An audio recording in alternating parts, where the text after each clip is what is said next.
നമസ്കാരം. വൈഡ് ഡിബേറ്റിലേക്ക് സ്വാഗതം. ജയിലിൽ കിടന്ന് ഭരണം നിയന്ത്രിക്കുന്നത് അവസാനിപ്പിക്കാൻ കേന്ദ്ര സർക്കാർ കൊണ്ടുവരുന്ന ഭരണഘടനാ ഭേദഗതിക്കെതിരെ പ്രതിപക്ഷം പാർലമെന്റിൽ അവതരിപ്പിച്ച ബിൽ കീറിയെറിയുന്നതിലേക്ക് പ്രതിഷേധമെത്തി. 1 മാസം പോലീസ് കസ്റ്റഡിയിലോ ജയിലിലോ ആയെങ്കിൽ 31-ാം ദിവസം മന്ത്രിസ്ഥാനം പോകും. പ്രധാനമന്ത്രിക്കും മുഖ്യമന്ത്രിമാർക്കും ബാധകമാകും. മന്ത്രിമാർ മാതൃകയാവണം ഭരണഘടനാ ഭേദഗതിക്ക് കേന്ദ്ര സർക്കാർ പറയുന്ന ന്യായീകരണം.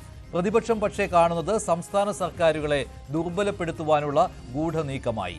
കേന്ദ്ര ഏജൻസികളെ ഉപയോഗിച്ച് സംസ്ഥാന മുഖ്യമന്ത്രിമാരെയും മന്ത്രിമാരെയും കേസിൽ കുടുക്കി 1 മാസമെങ്കിലും ജയിലിലോ കസ്റ്റഡിയിലോ ഇട്ട് മന്ത്രിസ്ഥാനം കളയിക്കാനുള്ള നീക്കമെന്ന്. ഗുരുതരമായ ക്രിമിനൽ കേസിൽപ്പെട്ട് പോലീസ് കസ്റ്റഡിയിലോ ജയിലിലോ കഴിയുമ്പോഴും മന്ത്രിമാരായി തുടരാമെന്ന നിലവിലെ വ്യവസ്ഥ മാറ്റാൻ കേന്ദ്ര സർക്കാർ ശ്രമിക്കുമ്പോൾ അതിൽ തെറ്റ് കണ്ടെത്തുന്നത് ശരിയോ? പ്രൈം ഡിബേറ്റ് ചർച്ച ചെയ്യും.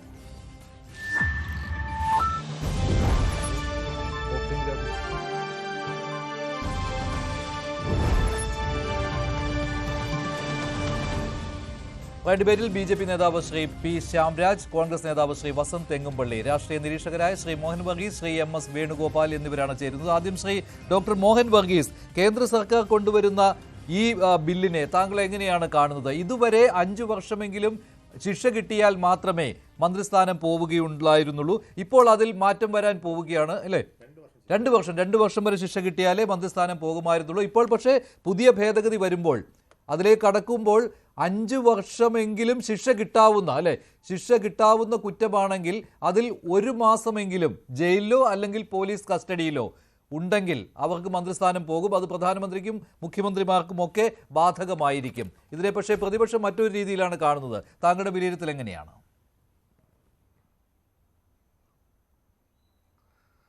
ശ്രീ മഞ്ജുഷ്, എക്സിക്യൂട്ടീവിൻ്റെ ചിറകരിയാൻ പ്രത്യേകിച്ചും പ്രതിപക്ഷം ഭരിക്കുന്ന സംസ്ഥാനങ്ങളിലെ മുഖ്യമന്ത്രിമാർ, മന്ത്രിമാർ, അങ്ങനെയുള്ള വ്യക്തികളെ പ്രത്യേകിച്ച് ആരോപണ വിധേയരാണെങ്കിൽ കേന്ദ്ര ഏജൻസികളെ കൊണ്ട് എൻഫോഴ്സ്മെന്റ് ഡയറക്ടറേറ്റ് ഉൾപ്പെടെയുള്ള കേന്ദ്ര ഏജൻസികളുടെ അന്വേഷണ പരിധിയിൽ വരികയും അവരുടെ അറസ്റ്റിൽ 1 മാസം തടവിലായാൽ അല്ലെങ്കിൽ അറസ്റ്റിൽ തുടർന്നാൽ, ജുഡീഷ്യൽ കസ്റ്റഡിയിലോ പോലീസ് കസ്റ്റഡിയിലോ തുടർന്നാൽ സ്വാഭാവികമായി ആ മന്ത്രിസ്ഥാനം നഷ്ടപ്പെടും എന്ന ഒരു പ്രൊവിഷൻ, അത് ദൂരവ്യാപകമായ ഫലങ്ങൾ ഉണ്ടാക്കുന്ന ഒന്നാണ്.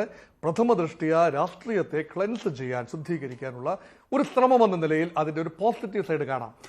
ഓൺ സെക്കൻഡ് ഇവാലുവേഷൻ കുറച്ചുകൂടി സ്വാർത്ഥ താല്പര്യങ്ങളും അതിന് പിന്നിൽ ആരോപിക്കാം ആവശ്യമുണ്ടെങ്കിൽ.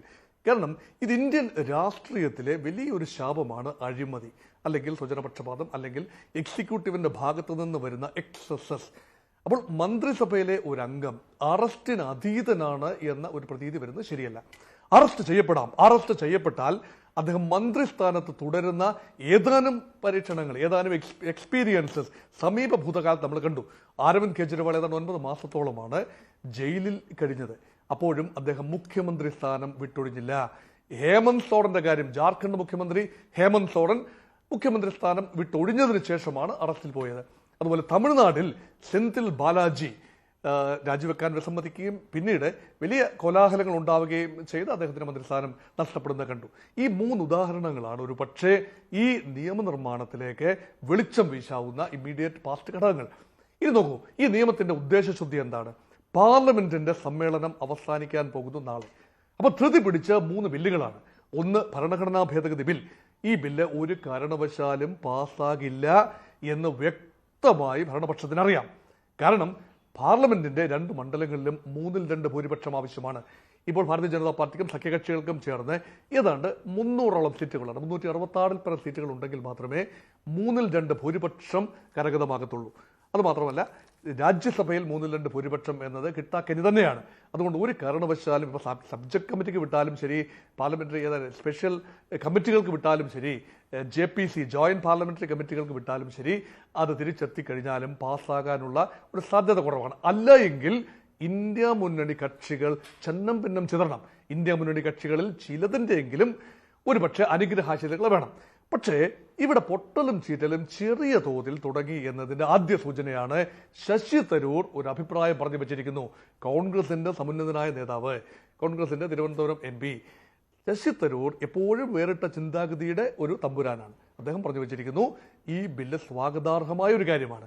അപ്പോൾ പാർട്ടിക്കുള്ളിൽ നിന്ന് തന്നെ വിമത സ്വരങ്ങൾ, കോൺഗ്രസ് പാർട്ടിക്കുള്ളിൽ നിന്ന് തന്നെ വേറിട്ട സ്വരങ്ങൾ, സംശുദ്ധമായ രാഷ്ട്രീയം ഉറപ്പുവരുത്തുന്നതിന് വേണ്ടി ഇങ്ങനെ ഒരു ബില്ല് ഉണ്ടായാൽ അതിലെന്താണ് കുഴപ്പം എന്ന് കൂടുതൽ പേര് ചോദിക്കുന്ന ആ ഒരു അവസ്ഥാവിശേഷം സംജാതമാക്കാൻ വേണ്ടി ഒരുപക്ഷെ ഭാരതീയ ജനതാ പാർട്ടിയും തിങ്ക് ടാങ്ക് അമിത്ഷായും എല്ലാം ചേർന്നുകൊണ്ട് ഒരുപക്ഷെ കൊണ്ടുവന്നതാണ്. അത് മാത്രമല്ല, രാഹുൽ ഗാന്ധി കൂടത്തിൽ നിന്ന് തുറന്നു വിട്ട ഒരു ഭൂതമുണ്ട്. ഇലക്ഷൻ കമ്മീഷൻ ആകെ ഇലക്ഷൻ താളക്രമങ്ങൾ ആകെ അട്ടിമറിക്കപ്പെട്ടിരിക്കുന്നു. അപ്പോൾ താങ്കൾ ഇത് സംശയിക്കുകയാണ്, ഈ ബില്ലിനെ സംശയിക്കുന്നുണ്ട്. ഇതിന്റെ ശരിയാണ്, ഈ ബില്ലിന്റെ ഉള്ളടക്കം എന്ന് പറയുന്നത് പോസിറ്റീവാണ്. പക്ഷേ ഇത്തരത്തിലുള്ള സംശയങ്ങൾ അത് ഈ പ്രതിപക്ഷത്തെ ദുർബലമാക്കാൻ, അല്ലെങ്കിൽ പ്രതിപക്ഷ സർക്കാരുകളെ, ഇപ്പോൾ സംസ്ഥാന സർക്കാരുകളെ, പ്രതിപക്ഷം ഭരിക്കുന്ന സ്ഥലങ്ങളിലെ സർക്കാരുകളെ, അവരെ ദുർബലമാക്കുവാനായിട്ട് ഇത് ഉപകരിച്ചേക്കാം എന്നുള്ള ആ സംശയത്തോടൊപ്പമാണ് താങ്കളും, അല്ലേ? അങ്ങനെ ആ സംശയമാണ് ശ്രീ മഞ്ജുഷ്. യഥാർത്ഥത്തിൽ പ്രതിപക്ഷങ്ങൾ, ആത്മാഭിമാനമുള്ള പ്രതിപക്ഷങ്ങൾക്ക് കൃത്യമായി മറുപടി കൊടുക്കാൻ ബുദ്ധിമുട്ടാണ്. രാഷ്ട്രീയ ഒരു ലക്ഷ്യം ഇതിൽ ആരോപിക്കാം, തീർച്ചയായിട്ടും ആരോപണമാണ്, അതിൽ സംഗത്യമുണ്ട് താനും. പക്ഷേ രാഷ്ട്രീയത്തെ സംശുദ്ധമാക്കാൻ എന്തുകൊണ്ട് ശ്രമിച്ചുകൂടാ? അതിന് എക്സിക്യൂട്ടീവ് സംശയത്തിന് അതീതനായിരിക്കണം. ഭരണഘടന തൊട്ട് സത്യപ്രതിജ്ഞ ചെയ്യുന്ന ആളുകളാണ്. അപ്പോൾ ഈ സത്യപ്രതിജ്ഞാ ലംഘനമാകും അഴിമതിയുടെ കാര്യങ്ങൾ. പക്ഷേ ഇവിടെ ലെജിസ്ലേച്ചറിനെയും എക്സിക്യൂട്ടീവിനെയും വേർതിരിച്ച് കാണുന്ന ഒരു നിലപാട് കൂടി ഇതിൽ പ്രത്യേകമായി കാണണം. ഒരു MP-യെ ഡിസ്ക്വാളിഫൈ ചെയ്യണമെങ്കിൽ 2 വർഷത്തിലധികം അദ്ദേഹം ശിക്ഷിക്കപ്പെട്ടിരിക്കണം. ഇവിടെ ശിക്ഷിക്കപ്പെടേണ്ട ആവശ്യമില്ല, കേവലം 1 മാസം. ഭരണത്തിലിരിക്കുന്ന ആളുകൾ ഒരു ആരോപണം പോലും നേരിടേണ്ടവരല്ല, അവർ നേരിടാൻ പാടില്ല. അങ്ങനെയാണെങ്കിൽ ജനങ്ങളുടെ കണ്ണിൽ അവർ ആരോപണ വിധേയരാണ്, അവർക്ക് ആ സ്ഥാനത്ത് തുടരാൻ അർഹതയില്ല. പക്ഷേ അതിനകത്ത് ഒരു ക്ലോസും കൂടിയുണ്ട്. ഇവർക്ക് ഇപ്പോൾ 30 ദിവസം ജയിലിൽ കിടന്നിട്ട് 31-ാം ദിവസം അവരുടെ മന്ത്രിസ്ഥാനം റദ്ദാവുകയാണ്. അതല്ലെങ്കിൽ അതിനുള്ളിലാണ് എങ്കിൽ 30 ദിവസത്തിന് ഉള്ളിലാണെങ്കിൽ ഇപ്പോൾ മന്ത്രിമാരെ ആണെങ്കിൽ മുഖ്യമന്ത്രി മാറ്റുന്നു, ഇല്ലേ? പ്രധാനമന്ത്രിയാണെങ്കിൽ രാഷ്ട്രപതി മാറ്റുന്നു. അങ്ങനെയുള്ള ക്ലോസുകളൊക്കെ ഉണ്ട്. പക്ഷേ ഇങ്ങനെ മാറ്റിയില്ല എങ്കിൽ 31-ാം ദിവസം ഓട്ടോമാറ്റിക്കായിട്ടും അവരുടെ മന്ത്രിസ്ഥാനം നഷ്ടമാകും. അത് മുഖ്യമന്ത്രി ആയാലും പ്രധാനമന്ത്രി ആയാലും മന്ത്രിമാരായാലും. പക്ഷേ അവിടെ മറ്റൊരു ക്ലോസ് കൂടിയുണ്ട്. അതെന്താണെന്ന് വെച്ചാൽ, ഇവർ ജയിലിൽ നിന്ന് മോചിതരായ ശേഷം, അതായത് 30 ദിവസത്തിന് ശേഷം ജയിൽ മോചിതരായാൽ അവർക്ക് ആ സ്ഥാനത്തേക്ക് തുടർന്നു വരുവാൻ അപാകതയില്ല, ഇല്ലേ? അതിലിപ്പോൾ ശിക്ഷിക്കുന്നത്, ഇപ്പോൾ 2 വർഷത്തെ ശിക്ഷിച്ചാൽ പിന്നെ രക്ഷയില്ല, അവർക്ക് പദവി നഷ്ടമാകും. പക്ഷേ അതിനിടയിലും ഇപ്പോൾ വിചാരണ കാലാവധി ആണെങ്കിൽ പോലും ആ സമയത്ത് അവർക്ക് മടങ്ങി വരാം എന്നുള്ള വ്യവസ്ഥയും കൂടി ഉൾപ്പെടുത്തിയിട്ടുണ്ട്. ശ്രീ വസന്ത് തെങ്ങുംപള്ളി, എന്തുകൊണ്ട് ഇതിനെ സംശയ കണ്ണുകളോടുകൂടി പ്രതിപക്ഷം കാണുന്നു? ശരിക്കും ഇത് ഭരണത്തിലിരിക്കുന്നവർ മാതൃകയാകേണ്ടതാണ്, അവർ പൊതുപ്രവർത്തകരാണ്, അവർ മാതൃകയാകേണ്ടതാണ്. അപ്പോൾ ജനങ്ങൾ നോക്കുമ്പോൾ മാതൃകയാകേണ്ട ഒരു ബില്ലിനെ നിങ്ങൾ എതിർക്കുന്നു. അല്ല, തീർച്ചയായും ശ്രീ മഞ്ജുഷ്, പൊതുപ്രവർത്തകർ മാതൃക കാണിക്കണം. അവർക്ക് എത്തിക്കലായ, അതായത് ധാർമ്മികപരമായ ചില ഉത്തരവാദിത്തങ്ങളുണ്ട്. അതുകൊണ്ടാണല്ലോ റെയിൽവേ ദുരന്തത്തിൽ രാജ്യത്ത് ആദ്യമായി റെയിൽ മന്ത്രി രാജിവെച്ചത്. അതുകൊണ്ടാണല്ലോ മുംബൈ ഭീകരാക്രമണം ഉണ്ടാകുമ്പോൾ രാജ്യത്തെ മന്ത്രി രാജിവെക്കുന്നത്. അങ്ങനെ വിവിധ കാര്യങ്ങളിൽ ധാർമ്മിക ഉത്തരവാദിത്വം എടുത്ത് രാജിവെച്ച ഒരുപാട് പേർ കോൺഗ്രസിൽ, ആ കോൺഗ്രസ് സർക്കാരുകളിൽ നമ്മളുടെ മുമ്പിൽ ഉണ്ട്. എന്നാൽ ഈ ധാർമ്മികത ഒന്നും പാലിക്കാതെയാണ് ബി.ജെ.പിയുടെ ഗവൺമെന്റുകളും മുമ്പോട്ട് പോകുന്നത് എന്ന യാഥാർത്ഥ്യവും നമ്മുടെ മുമ്പിൽ നിൽക്കുകയാണ്. ചില കണക്കുകളാണ് ശ്രീ മഞ്ജുഷ് ഈ ബില്ലിനെ നമ്മളെ ഭയപ്പെടുത്തുന്നത്, ഈ ബില്ലിൽ നിന്ന് നമ്മളെ അകറ്റി നിർത്തുന്നത്. നോക്കൂ, ഈ സർക്കാരിന്റെ കാലത്ത് 121 കേസുകളാണ് ED-യും എൻഫോഴ്സ്മെന്റ് ഡയറക്ടറേറ്റും സെൻട്രൽ ഏജൻസികളും രാഷ്ട്രീയ നേതാക്കൾക്കെതിരെ എടുത്തിരിക്കുന്നു. 121 കേസുകൾ. അതിൽ 115 കേസുകൾ പ്രതിപക്ഷ നേതാക്കൾക്കെതിരാണ്. നോക്കൂ, അതിൽ 96 കേസുകൾ കോൺഗ്രസ് നേതാക്കൾക്കെതിരാണ്. ഇനി ഈ 115 കഴിഞ്ഞ് ബാക്കി 6 കേസുകളുണ്ടല്ലോ, അതിൽ ഒരു കേസ് വളരെ പ്രസക്തമായ കേസാണ്. അത് വസുന്ധര രാജ സിന്ധ്യയുടെ മകനെതിരായി എടുത്ത കേസാണ്. ഏതാണ് സിനാറിയോ എന്നറിയാമോ? ഏതാണ് ആ ഒരു സാഹചര്യം എന്നറിയാമോ? രാജസ്ഥാൻ തെരഞ്ഞെടുപ്പിൽ ബി.ജെ.പിക്ക് ഭൂരിപക്ഷം കിട്ടുന്നു. വസുന്ധര രാജ സിന്ധ്യ മുൻ മുഖ്യമന്ത്രി എന്ന നിലയ്ക്ക് അവർക്ക് മുഖ്യമന്ത്രി സ്ഥാനം വേണമെന്ന് അവർ വാശി പിടിക്കുന്നു. ചർച്ച നീണ്ടുപോകുന്നു. 2ാമത്തെ ദിവസം അവരുടെ മകനെതിരായി കേസ് വന്നു. അവർ ആ ചർച്ചയിൽ നിന്ന് പിന്മാറുന്നു. 4 ആഴ്ച കഴിഞ്ഞു ED കേസ് ക്ലോസ് ചെയ്തു. നോക്കൂ, ED-യെ, CPI-യെ, സെൻട്രൽ ഏജൻസികളെ എല്ലാം രാഷ്ട്രീയ ചട്ടുകമായി ഉപയോഗിക്കുന്നു എന്നതിന് ഏറ്റവും വലിയ തെളിവാണ് സിന്ധ്യയുടെ മകനെതിരായിട്ടൊക്കെ ഉള്ള കേസ്. സ്വന്തം പാളയത്തിൽ തന്നെ ആരെങ്കിലും മോദി അമിത്ഷാ വിങ്ങിനെതിരെ സംസാരിച്ചാൽ അവരുടെ കുടുംബത്തിലെ ആൾക്കാർക്കെതിരെ, അവർക്കെതിരെ കേസെടുത്ത് വരുതിയിൽ നിർത്തുന്ന സർക്കാരാണ് ഇത് എന്ന് നമ്മുടെ മുമ്പിൽ എത്രയോ തെളിവുകളുണ്ട്. അതുകൊണ്ടാണല്ലോ കോൺഗ്രസ് വിട്ടുപോയ പലർക്കും പിന്നീട് കോൺഗ്രസിലായിരുന്ന സമയത്തെ കേസുകൾ മായ്ച്ചു തേക്കപ്പെടുന്നത് നമ്മൾ കണ്ടത്. ഇപ്പൊ അജിത് പവാറിന്റെ കേസ് എന്താണ്? അജിത് പവാറിന്റെ കേസിൽ ക്യാപ്റ്റൻ ഓഫ് കറപ്ഷൻ എന്നാണ് അമിത്ഷാ തന്നെ അജിത് പവാറിനെ ഒരു വേളയിൽ മഹാരാഷ്ട്രയിൽ പോയി പ്രസംഗത്തിൽ പറഞ്ഞത്, ക്യാപ്റ്റൻ ഓഫ് കറപ്ഷൻ. പക്ഷേ ഈ അജിത് പവാർ ബി.ജെ.പി. പാളയത്തിൽ എത്തുന്നു, അദ്ദേഹത്തിനെതിരെയുള്ള പക്ഷേ ഇവിടെ മറ്റൊരു കാര്യമുണ്ട് വസന്ത് തെങ്ങുംപള്ളി. ഇപ്പോൾ എത്ര അഴിമതിക്കാരനായാലും ഈ അഴിമതി കേസുകളിൽ കുറ്റക്കാരനാണെന്ന് കണ്ടെത്തുക എന്നുള്ളത് വളരെ പ്രയാസപ്പെട്ട കാര്യമാണ്. അതിൽ തെളിവുകൾ ഉണ്ടാക്കുക എന്നുള്ളതൊക്കെ വളരെ പ്രയാസപ്പെട്ട കാര്യമാണ്. പിന്നെ ചിലപ്പോൾ ഭരണത്തിന്റെ തണൽ പോലും കിട്ടിയേക്കാം. ഇങ്ങനെ ഒരു അഴിമതി കേസിൽ പെട്ട് പ്രതിയായി കഴിഞ്ഞാൽ അവർ ഇനിയിപ്പോൾ ജയിലിൽ പോയെന്ന് വെച്ചോ, എങ്കിലും മന്ത്രിമാരായി തുടരും. അതാണല്ലോ ഇപ്പോഴത്തെ വ്യവസ്ഥ. ഇപ്പോഴത്തെ വ്യവസ്ഥ അനുസരിച്ച് അങ്ങനെയാണ്, മന്ത്രിമാരായി തുടരും. അപ്പോൾ ജനങ്ങൾ തന്നെ ചോദിക്കും, ഇയാൾക്ക് ഈ കുറ്റക്കാരനല്ല എന്ന് കണ്ടെത്തിയതിന് ശേഷം മന്ത്രിസ്ഥാനത്തിരുന്നാൽ പോരെ, ഈ സമയത്തിരിക്കുന്നത് അതിനൊരു അപാകത ചൂണ്ടിക്കാട്ടും. അത് ഉണ്ടാകാതിരിക്കാൻ വേണ്ടിയാണ് ഇങ്ങനെയൊരു വ്യവസ്ഥ വരുന്നത്.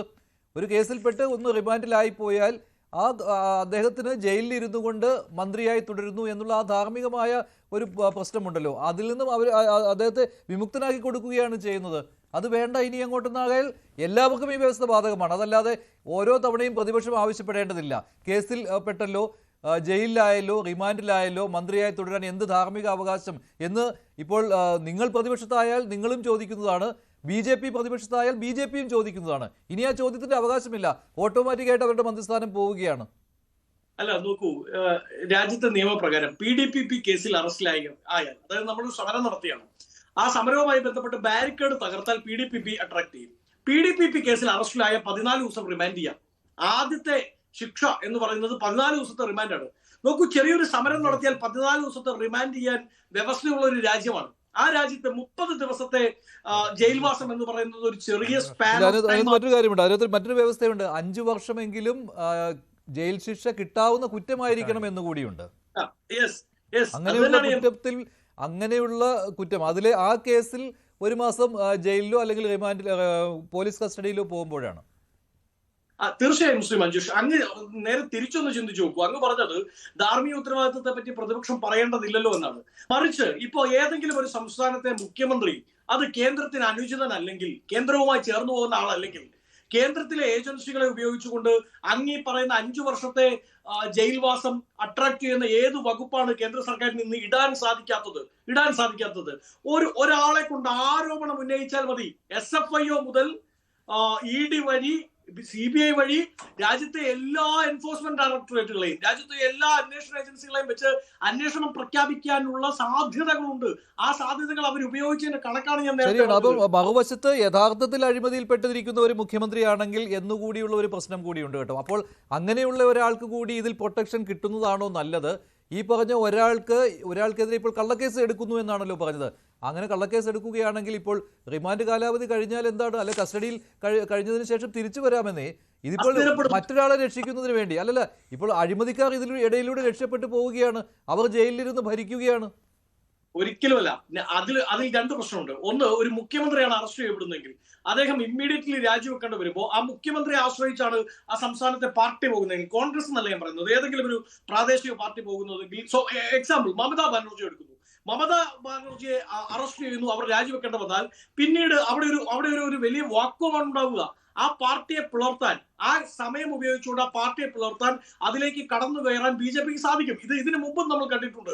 നമ്മുടെ മുമ്പിലെ അനുഭവങ്ങൾ BJP ഇങ്ങനെ കടന്നു കയറിയതാണ്.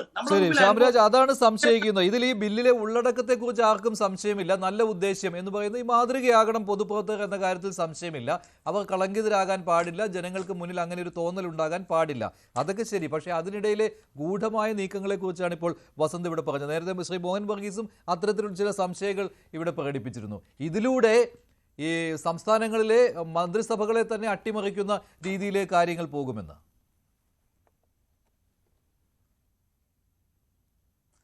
മഞ്ജുഷ, ഇത് കോഴിയെ കാണാതെ പോയി എന്ന് പറഞ്ഞപ്പോഴേ കോൺഗ്രസ്സുകാരെല്ലാം കൂടി തലയിൽ പൂട തപ്പാൻ വേണ്ടി തുടങ്ങി. ഇവിടെ പ്രശ്നം എന്താണ്?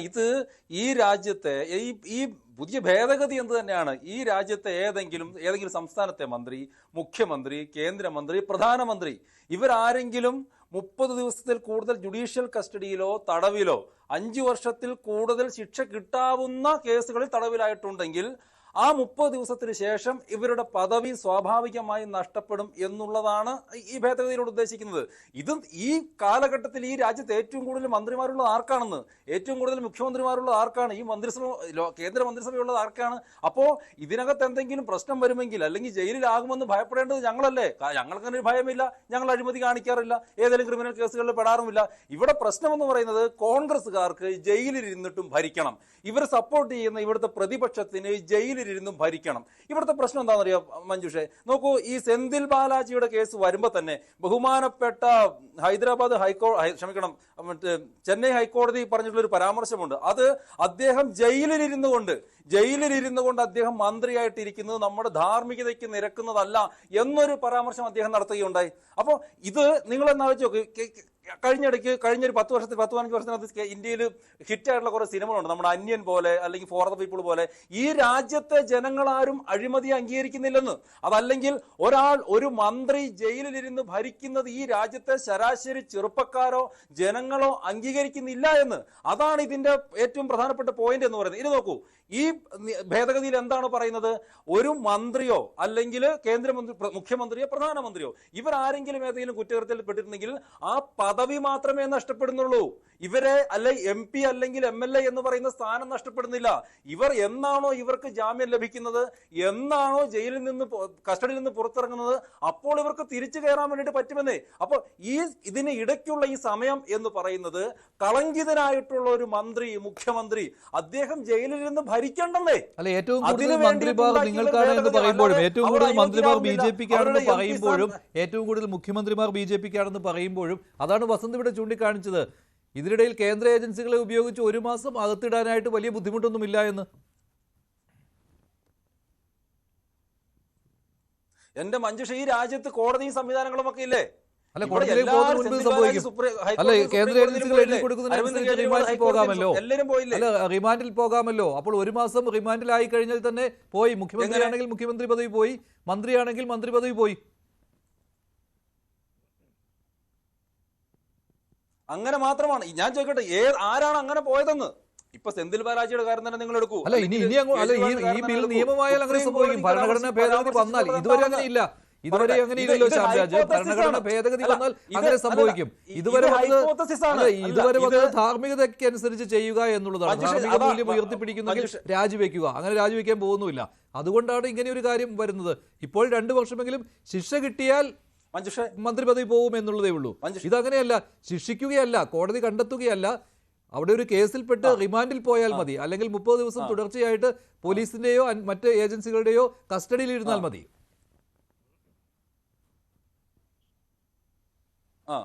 മന്ത്രി പദവി പോകുന്നുണ്ടോ?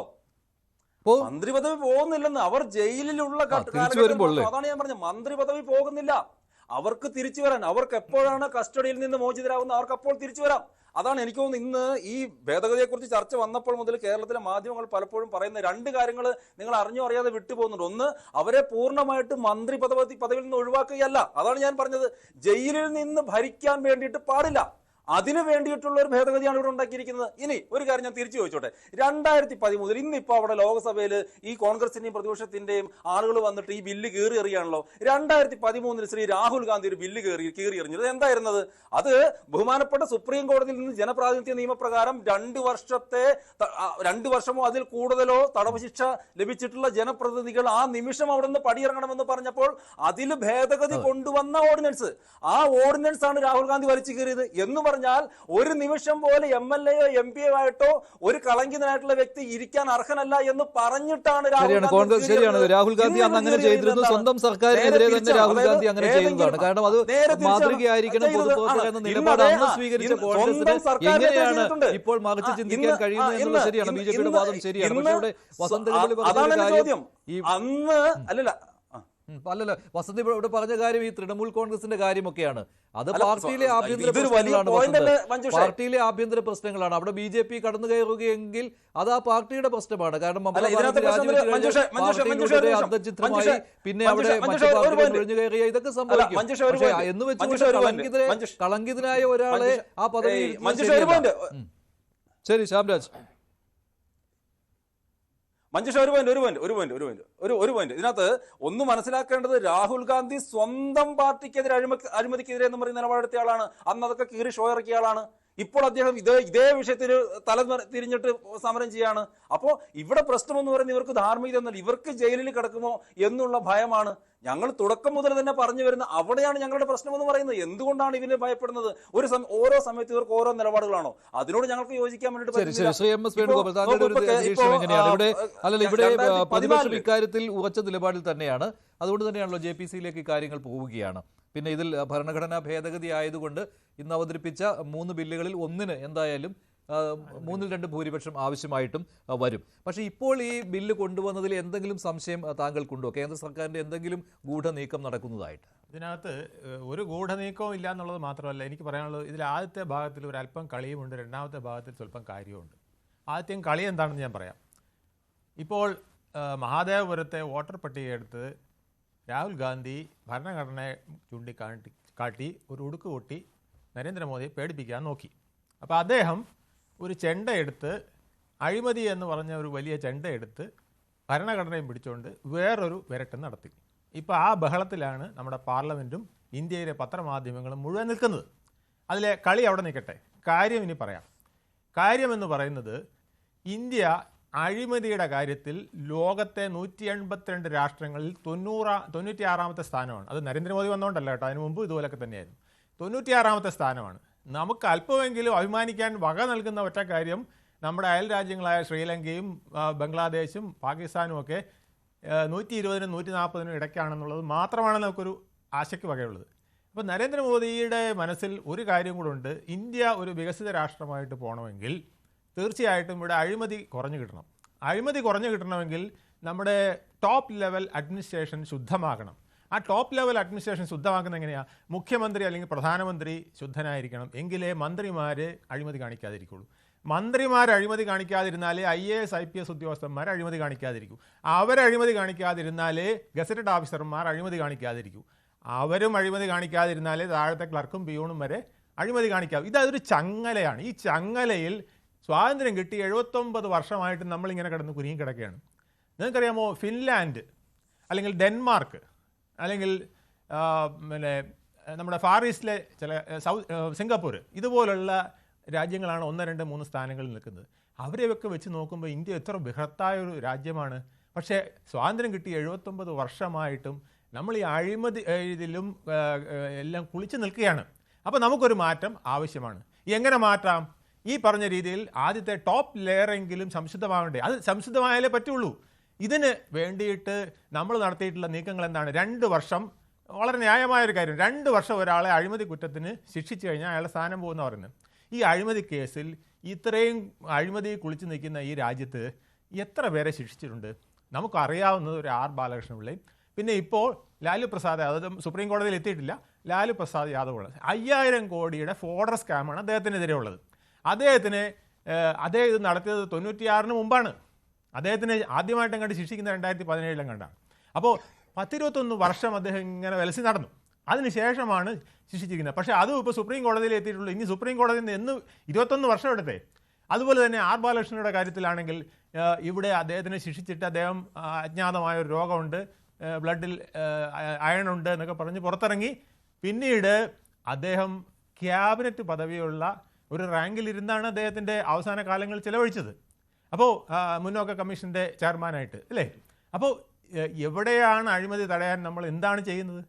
ഈ രാജ്യത്ത് അഴിമതി കാണിക്കുന്നവന് നല്ല സുഖമായിട്ട് മരണം വരെ അഴിമതി കാണിച്ചു പോവാം. അഴിമതിയിൽ ഈ പറഞ്ഞ പോലെ ശിക്ഷിച്ചാൽ തന്നെ വീണ്ടും ക്യാബിനറ്റ് പദവി ഉൾപ്പെടെയുള്ളവ അനുഭവിച്ചുകൊണ്ട് വീരോചിതമായ ചരമമടയാം. അപ്പോൾ ഈ രാജ്യത്ത് ഇത്തരത്തിലൊരു മാറ്റം വേണ്ടേ എന്ന് നരേന്ദ്രമോദി ചോദിക്കുന്നതിൽ വലിയ കാര്യവുമുണ്ട്. അദ്ദേഹം ചെങ്കോട്ടയിൽ നിന്ന് നടത്തിയ പ്രസംഗത്തിൽ പറഞ്ഞ 10 വർഷത്തിനകം നമ്മൾ സ്പേസിൽ പോവും, അവിടെ സ്പേസ് സ്റ്റേഷൻ ഉണ്ടാക്കും, സ്പേസ് ഷട്ടിൽ ഉണ്ടാക്കും, പിള്ളേരെ മുഴുവൻ ആധുനിക ജെറ്റ് ഉണ്ടാക്കാൻ പര്യാപ്തമാക്കും, ഇന്ത്യയെ ആകെ മാറ്റുമെന്നൊക്കെ പറയുന്ന ആ മാറ്റം വരണമെങ്കിൽ അതിൻ്റെ തുടക്കം ഇവിടെ നിന്നായിരിക്കണം. അപ്പോൾ അതിനകത്ത് കാര്യമുണ്ട്. അപ്പോൾ ഇപ്പോഴത്തെ സാഹചര്യം വെച്ചിട്ട് ഈ മന്ത്രിസഭയ്ക്ക് 240 BJP അംഗങ്ങളെ ഉള്ളൂ. പിന്നെ ചന്ദ്രബാബു നായിഡുവിൻ്റെ ഒരു ഒന്നുവടി, അപ്പുറത്ത് നിതീഷ് കുമാറിൻ്റെ വേറൊരു ഒന്നുവടിയും വെച്ചിട്ടാണ് ഈ സർക്കാർ മുന്നോട്ട് നീങ്ങുന്നത്. അപ്പോൾ ഈ സർക്കാരിന് ഇതിപ്പോൾ പെട്ടെന്ന് ചെയ്യാൻ കഴിയില്ല എന്ന് പ്രതിപക്ഷത്തിനും അറിയാം. അപ്പോൾ പ്രതിപക്ഷം എന്താ ചെയ്യേണ്ടത്? ഇതിനെ വളരെ ഗൗരവമായ ഒരു വിഷയമായി എടുത്ത് ഇന്ത്യയുടെ ദരിദ്ര നാരായണന്മാരുടെ അധോഗതിക്ക് കാരണമാകുന്ന അഴിമതി മാറ്റണം എന്നല്ലേ അവർ പറയണ്ടേ?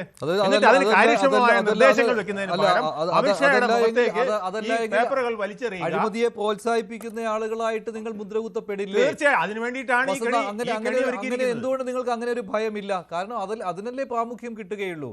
ഇത് അഴിമതിക്കെതിരെയാണ് ഈ ബില്ല് കൊണ്ടുവരുന്നത്, ഇത് ജനപ്രതിനിധികൾക്കെതിരെയാണ് ഈ ബില്ല് കൊണ്ടുവരുന്നത്. അത് ജനങ്ങൾ ആഗ്രഹിക്കുന്നതാണ്.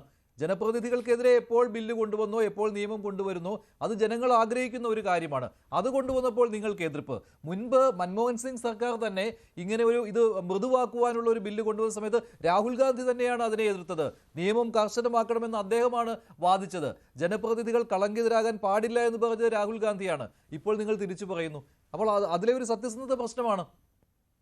അല്ല, ഞാൻ ശ്രീ എം എസ് വേണുഗോപാലിനോട് യോജിക്കുകയാണ്. അദ്ദേഹം പൂർണ്ണഭാഗവും ഏതാണ്ട് BJP അനുകൂലം അല്ലെങ്കിൽ ഈ ബില്ലിനെ അനുകൂലിച്ചാണ് സംസാരിച്ചെങ്കിലും ഞാൻ അദ്ദേഹത്തോട് യോജിക്കുകയാണ്. കാരണം ഇത് നരേന്ദ്രമോദിയുടെ ഒരു കുറുക്ക ബുദ്ധിയാണ്. വോട്ട് ചോരി എന്ന് പറയുന്ന വലിയ ആരോപണം, വലിയ രാഷ്ട്രീയ പൊളിറ്റിക്കൽ എക്സസൈസുമായി പ്രതിപക്ഷം മുമ്പോട്ട് പോകുമ്പോൾ ബീഹാർ പോലുള്ള ഒരു സംസ്ഥാനത്ത് പരാജയം മണത്ത് നിൽക്കുന്ന സമയത്ത് അതിൽ നിന്ന് ശ്രദ്ധ തിരിക്കാനുള്ള ഒരു ശ്രമമാണിത് എന്ന് ഞങ്ങൾക്ക് മനസ്സിലാവാഞ്ഞിട്ടല്ല. അതിൽ വേറൊരു രാഷ്ട്രീയം കൂടിയുണ്ട് കേട്ടോ. ബീഹാറിൽ തോറ്റാൽ ഈ സർക്കാർ താഴെ പോകും, ഏത് കേന്ദ്ര സർക്കാർ താഴെ പോകും, അല്ലെങ്കിൽ ഈ സർക്കാരിൽ നരേന്ദ്രമോദിക്കും BJPക്കുമുള്ള ശക്തി കുറയും. കാര്യം ബീഹാറിൽ തോറ്റാൽ നിതീഷ് കുമാറിനെ ഇതിന് പിന്നെ എവിടെ അക്കോമഡേറ്റ് ചെയ്യും? നിതീഷിനെ ഒന്നെങ്കിൽ ഉപപ്രധാനമന്ത്രിയാക്കണം, ഇല്ലെങ്കിൽ നിതീഷ് 5 വർഷത്തിനിടയിൽ 6 തവണ അങ്ങോട്ടും ഇങ്ങോട്ടും മാറിയ നിതീഷ് നാളെ എവിടെ പോകുന്നു ഇവർക്ക് പറയാൻ പറ്റില്ല. അതുകൊണ്ട് ബീഹാർ ചെറിയ സംസ്ഥാനമാണെങ്കിലും അവിടെ ജയിക്കുക എന്നുള്ളത് BJPയെ സംബന്ധിച്ച് ഇപ്പോൾ ത്രിശങ്കു അവസ്ഥയിലാണ് ഇവർ നിൽക്കുന്നത്, മുള്ളിന്മേൽ നിൽക്കുകയാണ്. അതുകൊണ്ട് അവർ എന്ത് കളിയും കളിക്കും. ആ ശ്രദ്ധ തിരിക്കാനുള്ള ഒരു മൂവ്മെന്റ് ആണിത് എന്നൊക്കെ ഞങ്ങൾക്കറിയാം. ഇനി ശ്യാംരാജിനും ശ്രീ എം എസ് വേണുഗോപാലിനും ശ്രീ മഞ്ജുഷിനും അടക്കമുള്ള ഉത്തരം പറയാം. ഒന്ന്, രാഹുൽ ഗാന്ധിയുടെ നിലപാട്. രാഹുൽ ഗാന്ധി അന്നെടുത്ത നിലപാട് എന്താണ്? ആ നിയമം ഡൈല്യൂട്ട് ചെയ്യാനുള്ള അമെന്റ്മെന്റ്, ആ അമെന്റ്മെന്റ് ശരിയല്ല എന്ന നിലപാടാണ്. ആ നിലപാടിൽ തന്നെയാണ് ഞങ്ങൾ നിൽക്കുന്നത്. പക്ഷെ കാലം പിന്നീട് തെളിയിച്ചതേ ആ അമെന്റ്മെന്റ് ഉണ്ടായില്ലായിരുന്നുവെങ്കിൽ കേവലം ഒരു പ്രസംഗത്തിന്റെ പേരിൽ 2 വർഷം സൃഷ്ടിക്കാൻ പറ്റുന്ന തരത്തിൽ കേന്ദ്ര സർക്കാരിനും കേന്ദ്ര സർക്കാരിന്റെ അനുചരന്മാരുമായിട്ടുള്ള നിയമ സംവിധാനങ്ങൾക്ക് ആരെ വേണമെങ്കിലും വേട്ടയാടാൻ പറ്റുന്ന രീതിയിലാണ് നിയമമുള്ളത് എന്ന് രാഹുൽ ഗാന്ധിക്ക് തന്നെ നേരിട്ട് ബോധ്യപ്പെട്ടില്ലേ? ഈ പറയുന്ന ആ വിധി പ്രഖ്യാപിച്ച ജഡ്ജി പിന്നീട് 3 മാസത്തിനുള്ളിൽ ജില്ലാ ജഡ്ജിയായി പ്രൊമോട്ട് ചെയ്യപ്പെടുന്നത് നമ്മൾ കണ്ടില്ലേ? പിന്നീട് ശ്യാംരാജ് ചോദിച്ചത് ഞങ്ങൾക്ക് ഭയപ്പെടാനില്ല, ഞങ്ങളല്ലേ ഏറ്റവും കൂടുതൽ സംസ്ഥാനം ഭരിക്കുന്നത്, ഞങ്ങളല്ലേ കേന്ദ്രം ഭരിക്കുന്നത്, അപ്പൊ ഞങ്ങൾക്കല്ലേ ഭയപ്പെടേണ്ടത്? അങ്ങനെയാണല്ലേ ശ്യാംരാജ്. കാരണം നിങ്ങളുടെ മുഖ്യമന്ത്രിമാർക്കെതിരെ മന്ത്രിമാർക്കെതിരെ കേസ് എടുക്കണമെങ്കിൽ എടുക്കേണ്ടത് ആരാണ്? 2 കൂട്ടരാണ്. ഒന്ന് സംസ്ഥാന പോലീസ്, സംസ്ഥാന ഇന്റലിജൻസ്, സംസ്ഥാന ക്രൈം ബ്രാഞ്ച്. ഒന്ന്, അപ്പൊ നിങ്ങൾ ഭരിക്കുന്ന സംസ്ഥാനത്ത് നിങ്ങൾ നിയന്ത്രിക്കുന്ന പോലീസ്, നിങ്ങൾ നിയന്ത്രിക്കുന്ന വിജിലൻസ്, നിങ്ങൾ നിയന്ത്രിക്കുന്ന സംവിധാനം നിങ്ങൾക്കെതിരെ കേസെടുക്കുമെന്ന് നമുക്ക് വിശ്വസിക്കാൻ പറ്റില്ല, അങ്ങനെ എടുക്കുകയുമില്ല. 2, കേന്ദ്രമാണ്. ആ കേന്ദ്രം നിങ്ങൾക്കെതിരെ കേസെടുക്കുമെന്ന് പറഞ്ഞാൽ അരിയാഹാരം കഴിക്കുന്നവരെല്ലാം കണ്ണും പൊത്തി മൂക്കും അടച്ച് ചെവി അടച്ച് അതങ്ങ് വിശ്വസിക്കണം എന്ന് പറഞ്ഞാൽ അതും നടക്കില്ല. അതായത് നിലവിലെ അവസ്ഥയിൽ സംസ്ഥാനവും കേന്ദ്രങ്ങളും ഭരിക്കുന്ന നിങ്ങൾക്ക് ഇത് ഭയപ്പെടാനേ ഇല്ല, നിങ്ങൾക്കെതിരെ കേസെടുക്കാൻ ആരുമില്ല. എന്നാൽ ഞങ്ങളുടെ അവസ്ഥ നേരെ തിരിച്ചാണ്. നിങ്ങൾക്കെതിരെ കേസെടുത്തൊരു കാര്യം ശ്യാംരാജ് ജോയിൻ ചെയ്യുന്നതിന് മുമ്പ് ഞാൻ പറഞ്ഞു, വസുന്ധര രാജ് സിന്ധ്യയുടെ കാര്യം. നിങ്ങൾക്കെതിരെ നിന്നാൽ നിങ്ങളുടെ പാർട്ടിക്കെതിരെ നിങ്ങൾ കേസെടുക്കും, അല്ലാത്ത പക്ഷം നിങ്ങൾ എടുക്കില്ല. എന്നാൽ ഞങ്ങളെ സംബന്ധിച്ച് അതല്ല. ഞങ്ങളെ സംബന്ധിച്ച് ഞങ്ങൾ വിവിധ സംസ്ഥാനങ്ങൾ മാത്രമാണ് ഭരിക്കുന്നത്. ആ സംസ്ഥാന സർക്കാരുകളിലെ ഒന്നാമനെതിരെ, അതായത് മുഖ്യമന്ത്രി, ആ മുഖ്യമന്ത്രിക്കെതിരെ വരെ കേസെടുക്കാൻ നിങ്ങളുടെ കേന്ദ്ര ഏജൻസിക്ക് സാധിക്കും. നിങ്ങൾ എടുത്തിട്ടുണ്ട്. അവിടെ ഒരു പ്രശ്നം, നേരത്തെ മഞ്ജുഷ് പറഞ്ഞതുപോലെ ഏതെങ്കിലും ആ പാർട്ടിയുടെ ഇഷ്യൂ അല്ല ശ്രീ മഞ്ജുഷ്. ഒന്നാമത്തെ ലീഡർ, ആ എല്ലാവരെയും ബോണ്ട് ചെയ്ത് കൊണ്ടുപോകുന്ന ഒരു ലീഡറെ അറസ്റ്റ് ചെയ്ത് ഉള്ളിലിട്ട് കഴിഞ്ഞാൽ സ്വാഭാവികമായും അണികൾക്ക് പേടിയുണ്ടാകും. ഇടയനെ തല്ലിയാൽ ആട്ടിൻകൂട്ടം ചിതറിപ്പോകും എന്ന് പറയുന്നത് നമ്മൾ കേട്ടു. ഇടയിൽ അടി കിട്ടിയാൽ ചിലപ്പോൾ ആട്ടിൻകൂട്ടത്തിന് പേടി ഉണ്ടാവും. അത് സ്വാഭാവിക നീതിയാണ്, സ്വാഭാവിക അവസ്ഥയാണ്. നമ്മൾ ആരും കുറ്റം പറഞ്ഞിട്ട് കാര്യമൊന്നുമില്ല. DK ശിവകുമാറിനെ പോലെ 60-65 ദിവസം ജയിലിൽ കടന്നിട്ട് തിരിച്ചിറങ്ങി വന്ന് നിങ്ങൾ എന്താണെന്ന് വെച്ചാൽ കാണിക്കും മിസ്റ്റർ എന്ന് പറയാൻ എല്ലാവർക്കും ധൈര്യം ഉണ്ടാവണം എന്നൊന്നുമില്ല. അമിത്ഷാ ജയിലിൽ കടന്നിട്ടില്ലേ? അങ്ങനെയാണെങ്കിൽ അമിത്ഷായ്ക്ക് ഇപ്പൊ മന്ത്രിയാവാൻ പറ്റുമോ? ജയിലിൽ കടന്നവരാരും മന്ത്രിയാവരുത് എന്നാണെങ്കിൽ അമിത്ഷാ രാജിവെക്കണ്ടേ? ആദ്യം അതിനെപ്പറ്റി ഇന്ന് പാർലമെന്റിൽ അമിത്ഷാ അതിനൊരു മറുപടി കൊടുത്തിരുന്നു. KC വേണുഗോപാലാണ് ഈ വിഷയം പാർലമെന്റിൽ ഉന്നയിച്ചത്. അതിലേക്കൊന്ന് പോകാം. KC വേണുഗോപാലും അമിത്ഷായും തമ്മിലുള്ള ഒരു തർക്കമുണ്ടായിരുന്നു എന്ന്. This bill is to bring morality in politics. Can I ask a question to the Honorable Home Minister? When he was the Home Minister of Gujarat,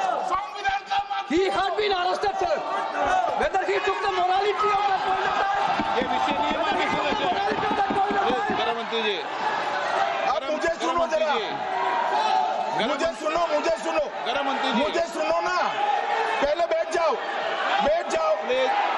हाँ गृह मंत्री जी। माननीय अध्यक्ष जी, मैं रिकॉर्ड क्लियर करना चाहता हूं, मुझ पर झूठे आरोप लगाए तब अरेस्ट होने के पहले मैंने नैतिकता के मूल्यों का हवाला देकर इस्तीफा भी दिया, और जब तक मैं कोर्ट से निर्देश नहीं हुआ कोई संविधान पद मैंने स्वीकार नहीं किया। ये क्या सिखाते हैं नैतिकता में? കോടതിയിൽ നിന്ന് കുറ്റവിമുക്തനാകുന്നതുവരെ മന്ത്രിസ്ഥാനത്ത് തുടർന്നില്ല എന്നാണ് അമിത്ഷാ പറയുന്നത്. ഇതിനകത്ത് ഇപ്പോൾ കൊണ്ടുവരാൻ ഉദ്ദേശിക്കുന്ന ഭരണഘടനാ ഭേദഗതിയിൽ കോടതിയിൽ നിന്ന് കുറ്റവിമുക്തനായില്ലെങ്കിലും മന്ത്രിസ്ഥാനത്ത് തുടരുന്നതിൽ അയോഗ്യതയില്ല. ജാമ്യം കിട്ടിക്കഴിഞ്ഞാൽ മന്ത്രിസ്ഥാനത്തേക്ക് തിരിച്ചു വരാൻ കഴിയും. ഡോക്ടർ മോഹൻ വർഗീസ്, ഈ ഒരു കാര്യം ഉന്നയിച്ചുകൊണ്ട് ഇന്ന് പ്രതിപക്ഷം അമിത്ഷായെ വെട്ടിലാക്കാൻ ശ്രമിക്കുന്നുണ്ടായിരുന്നു. പക്ഷേ അതിൽ പ്രതിപക്ഷം വിജയിച്ചിട്ടുണ്ടോ?